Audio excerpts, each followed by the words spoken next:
Me place presentar a nuestro conferencista, el profesor Carlos Ventura, de la Universidad de British Columbia.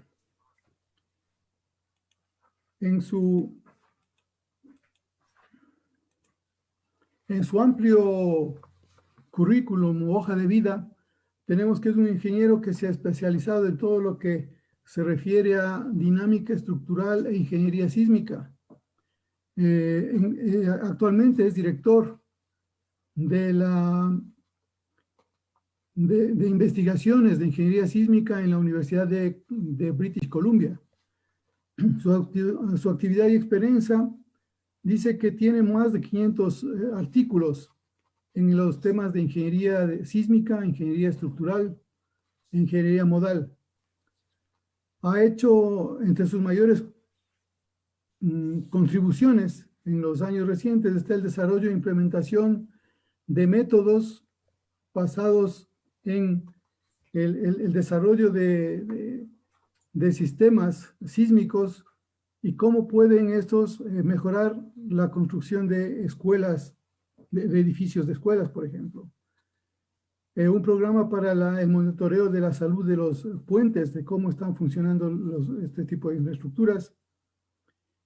Y un sistema de alerta temprana para escuelas públicas e instituciones de British Columbia, ¿no es cierto?, basado en un sistema de alerta temprana en redes. Tiene una amplia experiencia en ingeniería civil y estructuras. Es miembro de muchas sociedades nacionales e internacionales y actualmente es miembro del Instituto Canadiense y Academia de Ingeniería de Ingeniería.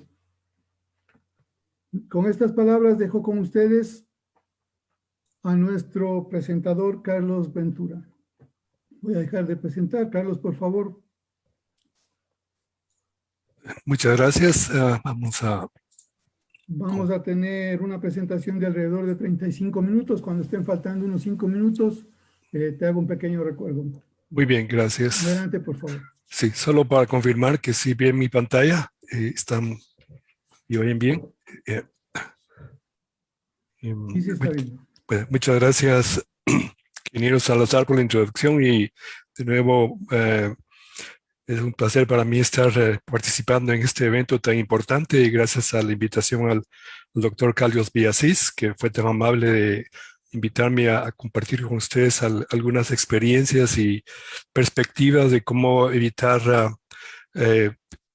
riesgos o cómo minimizar los riesgos relacionados con el tema de terremotos. Y de nuevo, muchas gracias también a la Universidad de las Fuerzas Armadas por la oportunidad de compartir con ustedes estas experiencias.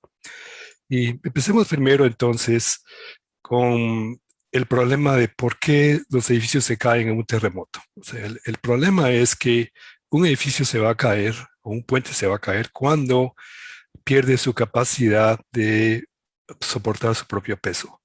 Me van a disculpar porque la presentación está en inglés, pero la voy a hacer, la charla es en español, así es que me van a disculpar a veces por la traducción de los términos, a veces lo volvemos en Spanglish, como se dice vulgarmente, pero creo que nos vamos a entender. Entonces, veamos, por ejemplo, algunos ejemplos aquí. Este es un ensayo donde se está ensayando una columna en una mesa en un laboratorio y vemos cómo la columna comienza a fallar y eventualmente va a perder la capacidad de soportar el peso que la estructura superior y llevamos al colapso. Entonces, en el laboratorio podemos entender bien cómo está fallando. Si nosotros logramos controlar que la capacidad de la estructura de soportar su propio peso se mantenga, obtenemos un resultado diferente. Este es un video, dos videos. El de la izquierda es de una estructura típica en Pakistán, creo que 6, y la derecha es una estructura reforzada, y ven ustedes que cómo colapsa la estructura de mampostería sin refuerzo, que no tiene, pierde su capacidad inmediatamente de soportar su peso, mientras que la de la derecha, que es la misma estructura pero con un refuerzo muy sencillo que permite confinar a la estructura en sí, estamos obteniendo un comportamiento muy diferente al que se ve en el de la izquierda. Entonces, de nuevo, cuando estamos hablando de colapso de la estructura, tenemos que pensar en la capacidad de la estructura de soportar su propio peso.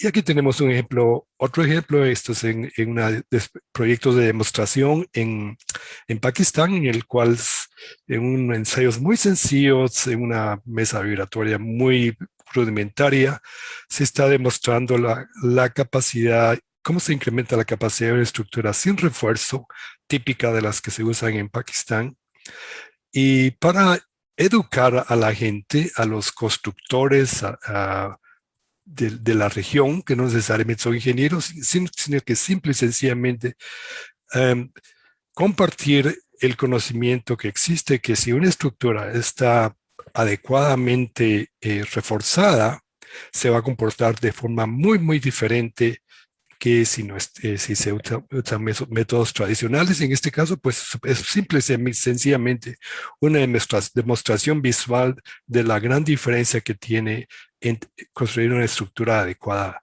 de forma adecuada, y se puede ver la comparación que se hay, sin necesidad de técnicas de ingeniería avanzadas, etcétera, sino que simple y sencillamente entendiendo que las estructuras tienen su propia capacidad intrínseca de soportar movimientos terremotos, y lo único que hay que hacer es ayudarla a que pueda comportarse de mejor manera y evitar el colapso que tenemos. Entonces, ¿cuáles son los aspectos más importantes que van a afectar este comportamiento? Uno es la intensidad del terremoto, y segundo es la calidad de la construcción o la ingeniería utilizada en la construcción de la región. Estas son lecciones muy importantes que hemos aprendido. Okay. Entonces, ¿cómo podemos caracterizar en general eso? Podemos decir que mientras mayor sea la intensidad del terremoto, vamos a esperar mayores daños. Sin embargo, hemos visto que en terremotos de gran intensidad ha habido poco daño. O sea que no podemos decir simple y sencillamente que un terremoto de gran intensidad va a causar daño, porque hay otro elemento que es la infraestructura, las estructuras que existen en ese lugar que van a cambiar el comportamiento. Y también tenemos el efecto opuesto, que tenemos un terremoto de intensidad moderada y que ha causado daños muy significantes en la región. Entonces, eso hay que tomarlo en cuenta. Veamos que no hay una solución única para el tema. Este es un video del terremoto del Muisne en 2016, y lo que ustedes pueden ver aquí es la variedad que existe, en los daños y daños completos, daños casi que no se ven, en algunos casos, construcciones que están prácticamente uno al lado de otro, y estamos viendo los daños totales y daños mínimos, daños reparables y daños que no se pueden reparar, que van a tener un efecto impactante en la región. Entonces, esto es lo que vemos en un terremoto, que vamos a tener una variedad de comportamientos de estructuras, y el terremoto, el movimiento del suelo, vamos a asumir que es generalmente similar, digamos, de una cuadra a la siguiente. Entonces, este es otro aspecto importante. Entonces, ¿por qué es que los edificios se van a dañar? Está relacionado con el tipo de construcción que tenemos. Por ejemplo, esta es una curva que nos indica la posibilidad de colapso, la cantidad de colapsos que van a existir en función de la intensidad del suelo. De movimiento del suelo lo podemos caracterizar en función de la intensidad de Mercalli, o la aceleración, un parámetro más ingenieril, que es la intensidad, la aceleración del suelo. Okay. Y vamos a caracterizar los diferentes efectos, los diferentes daños. Por ejemplo, si tenemos una intensidad de de 8 en escala de Mercalli. Vamos a ver que sabemos que las estructuras de adobe van a tener una mayor cantidad de daños comparada con una estructura, digamos, de madera si está bien diseñada. Entonces, ya vamos a comenzar a comparar la intensidad del terremoto con la calidad de la construcción que tenemos. Entonces, primero empezamos qué es riesgo, cómo lo caracterizamos. Entonces, hay varias definiciones que podemos tener. Es algo, la posibilidad de que ocurra algo que no habíamos pensado que podría ocurrir, ¿ok? O algo que no queremos que ocurra. Entonces, podemos ver que el riesgo va a estar en categorías. Podemos decir que es un riesgo común a toda la sociedad, a una población, o es riesgo particular a cierta entidad, o digamos a hospitales o edificios de oficinas, etcétera, o específico de la industria. Estamos hablando de energía eléctrica comparado con producción de gas, etcétera. Entonces, tenemos que aceptar que el riesgo es diferente, depende de quién estamos hablando y cuál es la importancia de esto. Y ¿cómo podemos manejar el riesgo? Entonces, podemos transferirlo a otro grupo, ¿ok? Diseñar controles adecuados que nos permitan controlar ese riesgo, evitar tener una actividad que nos vaya a causar riesgo, o aceptar que hay un riesgo y manejarlo. Entonces, el tema que estamos hablando hoy es cómo podemos aceptar ese riesgo y cómo lo podemos minimizarlo. Entonces, cuando estamos hablando del tipo de riesgo, tenemos que ver las consecuencias. Tenemos dos tipos que podemos evaluar: probabilidad alta de que ocurra un evento y las consecuencias de que ese evento vaya a tener. Por ejemplo, un terremoto que tiene mucha probabilidad de ocurrir en una región rural, donde van a estar afectadas solo construcciones rurales, sería alta probabilidad de que ocurra, pero las consecuencias del daño de construcciones en el área rural es poca consecuencia comparado, digamos, si fuera a ocurrir en una ciudad, en una población. Tenemos el otro aspecto, por ejemplo, que tenemos la poca probabilidad de que ocurra el evento, pero que tenga una consecuencia muy alta. Por ejemplo, una presa que está muy bien diseñada, donde tenga poca probabilidad de fallar, pero si falla, las consecuencias van a ser catastróficas porque puede afectar una población completa o puede destruir completamente poblaciones si la presa está fallando. Entonces, podemos ver cómo estamos entendiendo el riesgo y cómo lo manejamos. Generalmente, definimos el riesgo como la superposición de la peligrosidad, en este caso terremotos, la exposición de la infraestructura que tenemos a esa peligrosidad, qué tan vulnerable son las estructuras. Y ya vimos que estructuras de adobe se comportan de forma muy diferente que las estructuras de concreto reforzado o que las estructuras de madera, y dónde están localizadas esas estructuras. Entonces, la combinación de esos cuatro elementos es lo que nos va a ayudar a determinar el riesgo, pero para quién es el riesgo, y determinar cuáles son las consecuencias de ese riesgo y cómo las vamos a manejar. Entonces, si aceptamos que existe riesgo, ¿por qué es que el riesgo sísmico en muchos lugares del mundo, por qué es que la gente sigue viviendo en esas áreas? Bueno, podemos decir que uno es aceptar el riesgo, decir, siempre está pasando aquí, va a pasar otra vez, aquí es donde hemos vivido por muchos años y vamos a seguir viviendo y vamos a seguir manejando, aceptando que existen terremotos y las consecuencias de eso.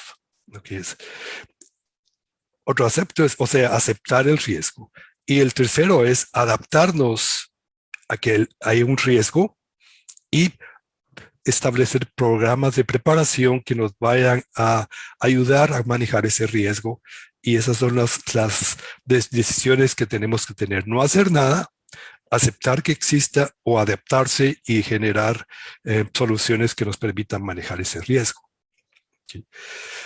Si vamos a aceptar soluciones para manejar ese riesgo, entonces tenemos que comenzar a pensar cuáles son los métodos de manejar el riesgo y cuáles son las expectativas desde el punto de vista de infraestructura que vamos a tener. Entonces, desde el punto de vista, expectativas del comportamiento estructural, expectativas de dónde vamos a localizar estructuras, por ejemplo, en un área donde exista que tenga riesgo de liquefacción, no vamos a poner un hospital porque sabemos que hay consecuencias severas si la liquefacción afecta al comportamiento del hospital. Programas de preparación de operación que son críticas, por ejemplo, para estaciones de bomberos, hospitales, escuelas, etcétera, y cómo vamos a transferir el riesgo desde el punto de vista de consecuencias del punto de vista humano o consecuencias del punto de vista financieras o consecuencias del punto de vista operacional. Entonces, hoy en día lo que estamos trabajando, o se piensa hoy en día es el comportamiento, el desempeño de las estructuras. Originalmente, el diseño sísmico basado en los códigos, y a esto vamos en esta presentación, se refería a protección de la vida humana. Era la expectativa de que si una estructura está diseñada de acuerdo con un código de diseño de construcción, va a proteger las vidas humanas y evitar el colapso de la estructura. Lecciones aprendidas a través de los años nos han indicado que tenemos que considerar otro tipo de comportamiento. También sabemos que no podemos diseñar estructuras que sean totalmente libres de daños de estructuras. Siempre va a haber la posibilidad de que exista daño y eso se tiene que aceptar. Entonces, pero la pregunta es, ¿quién va a decidir qué comportamiento es el deseado y qué es el comportamiento que se espera? Entonces, podemos pensarlo en función de número de potencial de personas que fallezcan en un terremoto, sería y minimizar eso, idealmente a cero, minimizar el daño económico a un nivel aceptable para la comunidad. Y otra parte importante que es relacionado con el efecto de sostenibilidad es qué tanto tiempo van a estar las estructuras sin poder utilizarse, hasta que se reparen o inmediatamente después del terremoto la estructura se puede comenzar a utilizar, aunque haya cierto nivel de daños que se pueden arreglar mientras que la estructura está trabajando. Entonces, esos son los niveles de comportamiento, no solamente el nivel estructural, sino el nivel de comportamiento y las consecuencias esperadas en eso. Hoy en día utilizamos este tipo de matrices o niveles de comportamiento, en este caso operacional, de ocupación inmediata, producción de la vida y prevención del colapso, basados en tipos de categorías de ocupación, no de categorías de estructura en sí, sino ocupación, por ejemplo, edificios residenciales, edificios de oficinas, escuelas y colegios, o hospitales y estaciones de bomberos, etcétera. Y eso nos permite definir, o por lo menos comenzar a pensar cuál es el comportamiento esperado en función de la intensidad de los terremotos que puedan ocurrir en la región. O sea, que estamos ya comenzando a aceptar que tenemos una gran incertidumbre en cómo los terremotos ocurren, pero desde el punto de vista probabilístico podemos pensar ya en los terremotos típicos que ocurren en la región, por ejemplo, lo que llamamos el terremoto de diseño, y tenemos entonces la posibilidad de diseñar estructuras basadas en el comportamiento esperado. Y la curva a la derecha es una forma gráfica que utilizamos en ingeniería para establecer el comportamiento esperado desde el punto de vista gráfico, ilustrativo de qué se espera. Esto es la capacidad, las fuerzas de las estructuras y la deformación de la estructura mientras más deformación hay en la estructura, más daño vamos a esperar. Sin embargo, la estructura ya va a estar perdiendo su capacidad de resistir fuerzas.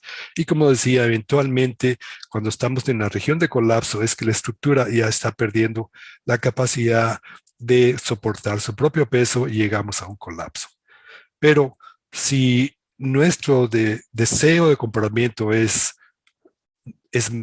mucho mayor, una expectativa mucho mayor que evitar el colapso, estamos hablando, por ejemplo, protección de la vida humana, entonces el comportamiento que vamos a tener es controlar los daños de una forma más adecuada y evitar que las personas tengan problemas en este caso. Y si estamos hablando de hospitales o categoría número 4, entonces estamos en esa región de acá donde vamos a decir casi o nada de daño porque la estructura tiene que funcionar durante e inmediatamente después del terremoto. Entonces, sin embargo, para lograr eso tenemos que considerar dos aspectos importantes. Como dicen, no es nada es gratis y alguien tiene que pagar por eso. Entonces, eso hay que tomarlo en cuenta que si aceptamos que nada es gratis, entonces, ¿de dónde van a salir los recursos o las inversiones necesarias para controlar el riesgo y obtener esos comportamientos adecuados que se tienen? ¿Ya? Y entonces, y el aspecto número 2 es de dónde viene el dinero, de dónde viene la capacidad, la ayuda o el aspecto financiero para poder lograr esos objetivos. Y al final de cuentas es la sociedad la que paga. ¿Okay? La sociedad, de una forma u otra, es la que tiene que decidir si se va a hacer una inversión en el proceso de reducir el riesgo sísmico de las estructuras. Y vamos a platicar un poquito más de eso en un momento. Como decía, tenemos el aspecto importante de que no sabemos completamente cómo ocurren los terremotos, cuándo van a ocurrir y por qué están ocurriendo en una región y no en otra, etcétera. Tenemos bastante idea, hemos aprendido a través de los años, pero sin embargo hay una incertidumbre muy grande que existe y eso es lo que tenemos que reconocer aún en la implementación de normas de diseño sísmico que existen en una sociedad que tenemos que aceptar que hay un riesgo. Entonces,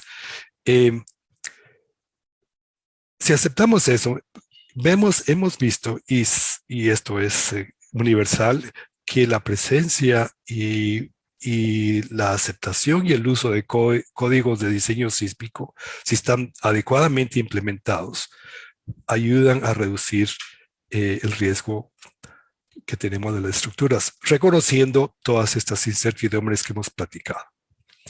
Entonces, ¿cómo definimos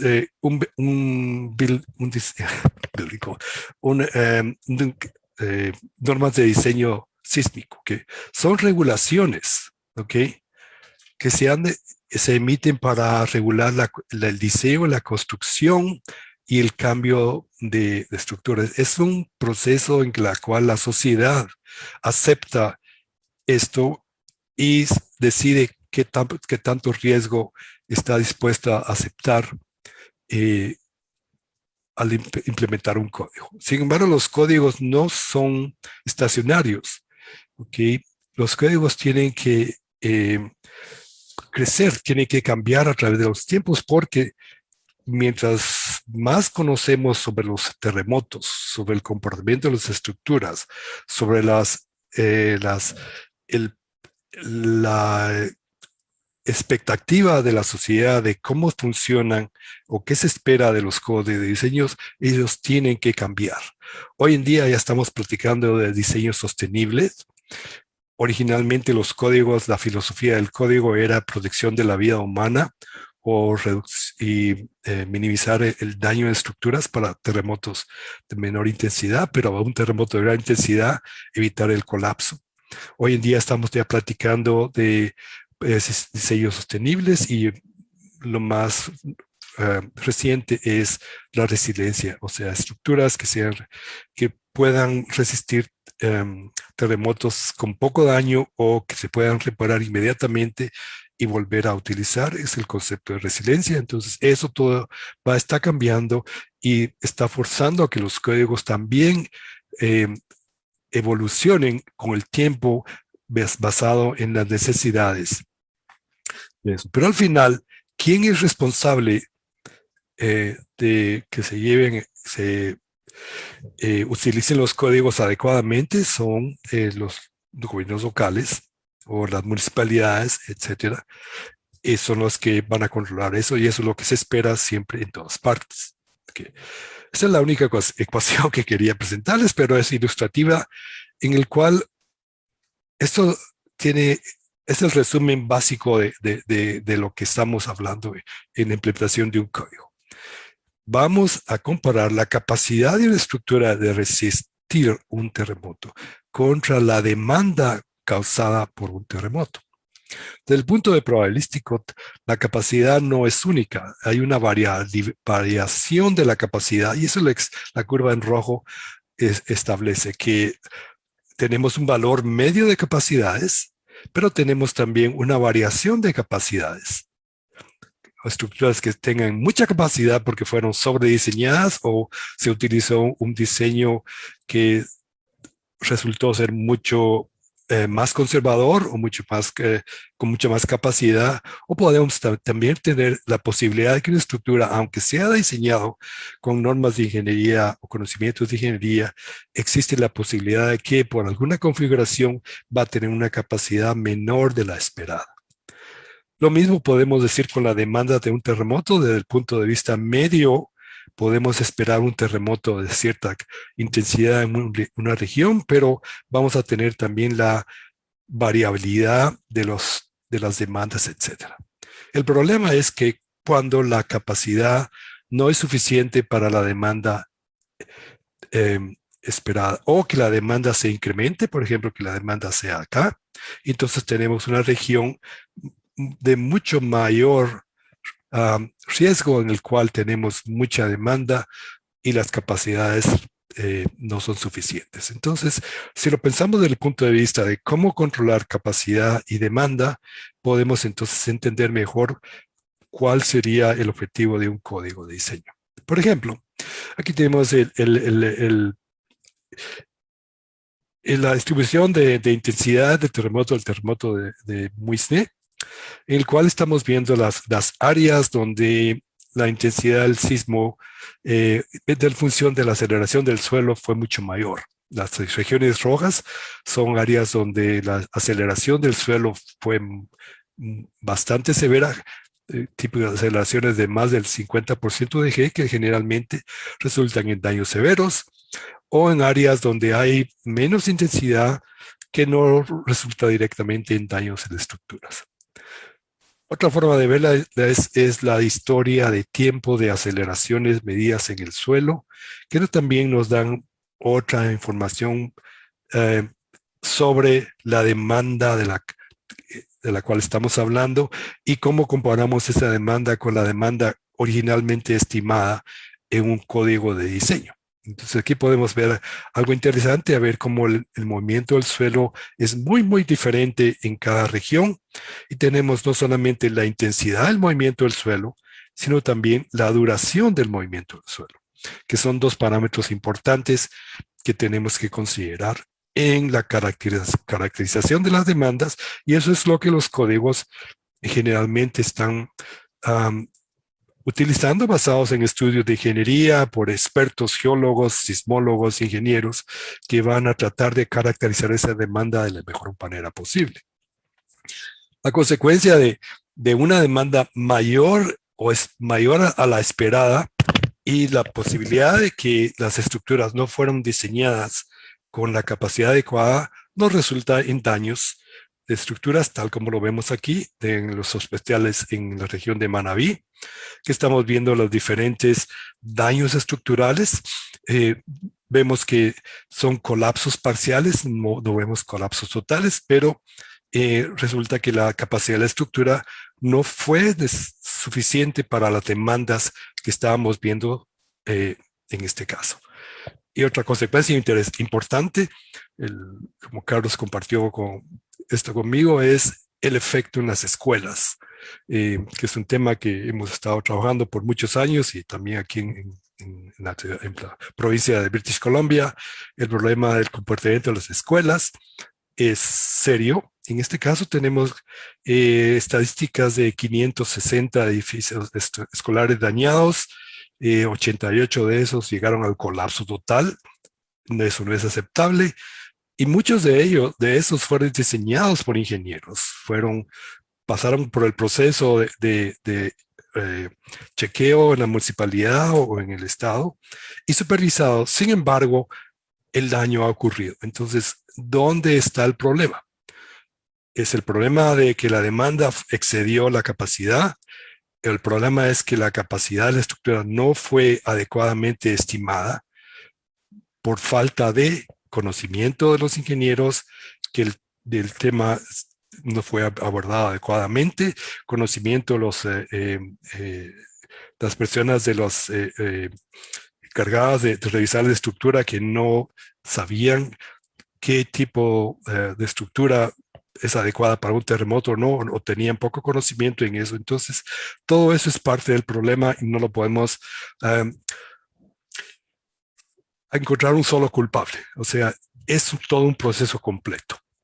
Entonces, el código de diseño está tratando de balancear eso. O sea, primero, evitar que las estructuras sean muy débiles, ¿ok? Porque el riesgo se inscribe, o sea, poca capacidad. Si le ponemos mucha capacidad, resulta que tenemos una estructura que es mucho más cara y ya tenemos un impacto económico, ¿ok? Y para los diseñadores o constructores o dueños de un edificio, es necesario darles opciones de minimizar el riesgo sin necesidad de hacer mucho gasto financiero, etcétera. No es solamente ahorrarse costos, sino que tener en cuenta que hay técnicas y métodos para evitar un riesgo alto sin necesidad de incluir costos muy altos. Okay. Ya para completar esto, tenemos cuál es el valor, la importancia de los códigos de diseño. Okay.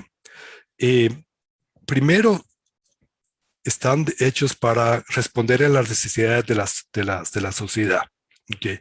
Tratan de balancear lo que es costo y comportamiento de una forma que la inversión que se haga sea razonable sin necesidad de tener una inversión que va a ser mucho mayor y el riesgo no se mejora en este caso.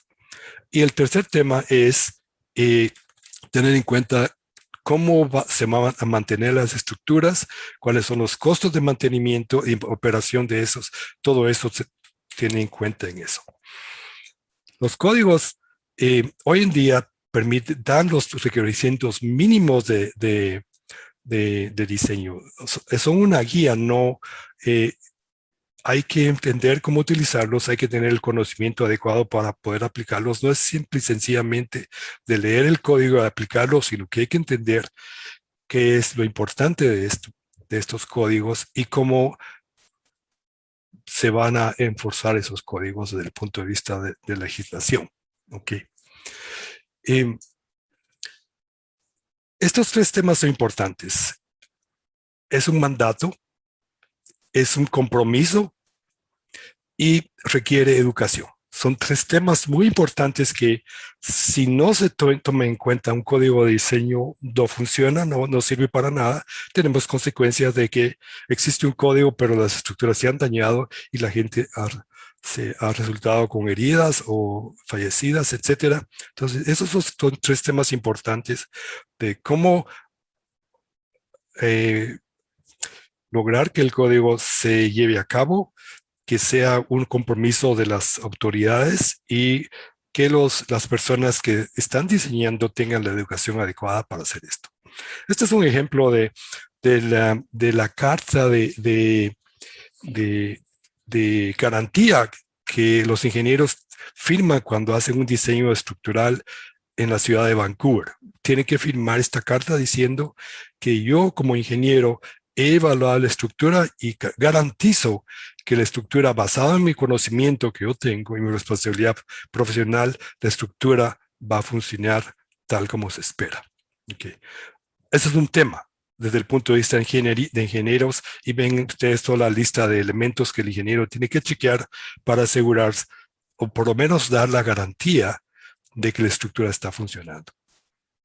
También está el aspecto de la inspección de los edificios. ¿Quiénes van a hacer la inspección y cuál es la educación que estos inspectores tienen que tener para poder implementar las normas del código y entender qué es lo que el código está, lo que espera y cómo se van a implementar esas regulaciones en el código? O sea que no es solamente responsabilidad de los ingenieros, es también responsabilidad de los inspectores de asegurarse que el código sea llevado a cabo. Entonces, para terminar, podemos decir cuáles son los pasos que podemos seguir para implementar un código. ¿Okay? Primero, aceptar que hay necesidad de tener un código. ¿Okay? Aceptar que hay técnicas de diseño que están promoviéndose, hay técnicas de diseño que no son adecuadas para ciertas regiones, otras técnicas de diseño que son adecuadas. Hay que tener legislación o aspecto legal del código, que es importante. ¿Okay? Hay que tener un presupuesto adecuado para poder llevar ese código y que se pueda educar a la gente. ¿Okay? Hay que invertir en los recursos para asegurarse que exista eso. Y como decía, los diseñadores y constructores tienen que aceptar que tienen que aprender cuál es un diseño adecuado sísmico que pueda existir. Parte de eso también es el desarrollo de mapas de zonificación que permitan a los ingenieros y a los diseñadores y a los inspectores entender cuáles son las zonas de riesgo importante, que las regulaciones tienen que ser adecuadas, que sean legibles o que se puedan entender y que puedan resultar en diseños seguros basados en experiencias de las personas que están utilizando esto. En conclusión, podemos decir que un código en sí no va a garantizar una construcción segura. Lo que va a garantizar esa construcción es un diseño competente por ingenieros que estén bien entrenados y diseñadores que entiendan qué es el aspecto sísmico, cómo se debe manejar, que los inspectores tengan el entrenamiento adecuado para identificar fallas o debilidades en la construcción, que en sí los constructores también aprendan a utilizar buenas técnicas y uso adecuado de los materiales. Todo eso es lo que va a resultar en una reducción del riesgo y el manejo del riesgo. Y con eso pues termino esta presentación y de nuevo mis disculpas por tener en inglés y hacer la traducción un poco al Spanglish, como dice, pero muchas gracias por la atención. Muy bien, muchas gracias Carlos por tu brillante y muy enriquecedora presentación. En realidad has topado muchos temas de actualidad y muchos temas que tienen que ver con nuestra situación aquí en el país, un país altamente sísmico. Yo quisiera empezar ahora con una pregunta que me ha llegado aquí y dice lo siguiente, me voy a permitir leer. Dice, ¿cuáles han sido las máximas aceleraciones alcanzadas en Canadá y cómo ha influido en las actualizaciones del código de diseño? La zona de subducción de la placa de Juan de Fuca, asumo que es la zona sísmica de mayor riesgo y más cercana a British Columbia. Sí, buena pregunta. Canadá tenemos dos regiones importantes de alta sismicidad. La región del oeste, que es donde está la provincia de British Columbia, que estamos en la región de Cascadia, que incluye, Cascadia es la región que incluye el norte de California, Oregón, Washington y British Columbia. Todo esto es la zona de subducción, similar a la zona de subducción que existe en Sudamérica, en Nazca, en la placa de Nazca. y históricamente es la que ha generado terremotos de gran intensidad. El mayor fue en 1700 de intensidad o magnitud 9. Han habido otros terremotos, tenemos tres mecanismos de terremotos, subducción, corticales y profundos, o sea que la peligrosidad es bastante compleja en esta zona. En la parte este de Canadá, en la zona de Quebec y Montreal, tenemos también una zona de intensidad sísmica bastante alta. Históricamente han habido terremotos también en esa zona. Tenemos una región interesante porque ocurren los terremotos, tenemos terremotos bastante importantes, pero están ocurriendo generalmente en regiones fuera, bastante lejanas a las regiones urbanas. O sea que el riesgo en sí se ha reducido porque la intensidad ha sido alta, pero la vulnerabilidad y la localización no ha sido afectada. Y desde el punto de vista de aceleraciones medidas, históricamente hemos visto aceleraciones de 0.60% de G en los terremotos de 1970 y 40. Pero se espera aceleraciones, digamos, las más altas aceleraciones se esperan en la zona el río de San Lawrence en Quebec, que son más o menos aceleraciones del 0.9, 0.1, excediendo 1G. Y lo mismo se espera también en ciertas regiones acá de British Columbia. Bueno, muchas gracias. Muy, muy clara la respuesta. Ahora yo quiero, para terminar, creo que estamos en tiempo, quiero hacer un pequeño resumen de algunas inquietudes que hemos visto. Nosotros tenemos aquí en el Ecuador mucha normativa en tema de gestión de riesgo, empezando desde la Constitución que nos dice eso, ¿no? Y en el tema llegamos a una norma de construcción que se está cada vez actualizando. De hecho, luego del terremoto del 2016 se hicieron algunas actualizaciones. Sin embargo, nosotros paralelamente tenemos un alto porcentaje de construcción informal y que no sigue las normas técnicas. Entonces, hablando en términos de gobernabilidad, o sea, de quiénes son los responsables, no en el sentido de culpabilidad, sino de quiénes son los que deben hacer las cosas. En el gobierno, por ejemplo, en el tema de gobierno, ¿cómo debe hacerse para que cumplan esta norma? En el tema de los constructores, o sea, ¿qué faltaría para cumplir la norma? O sea, no sé si es un tema de ética, decir, a ver, yo tengo que cumplir como ustedes tienen ahí ese documento de seguro, ¿no? de la construcción.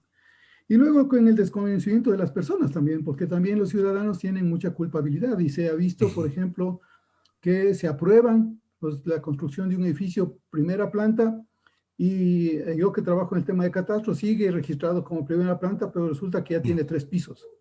Entonces también hay desconocimiento de la ciudadanía.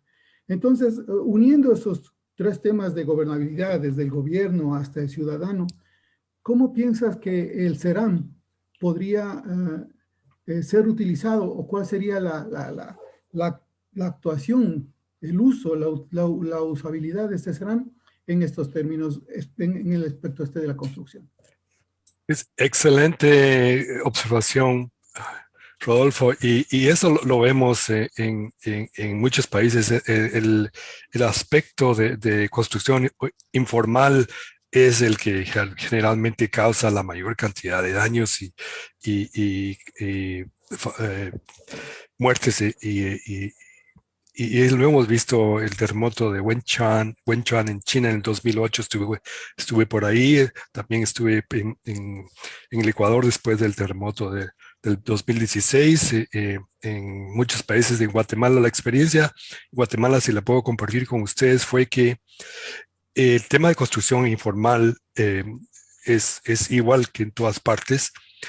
Por lo menos la construcción en adobe ya se ha reducido bastante y se ha hecho, digamos, en Costa Rica no se construye en adobe.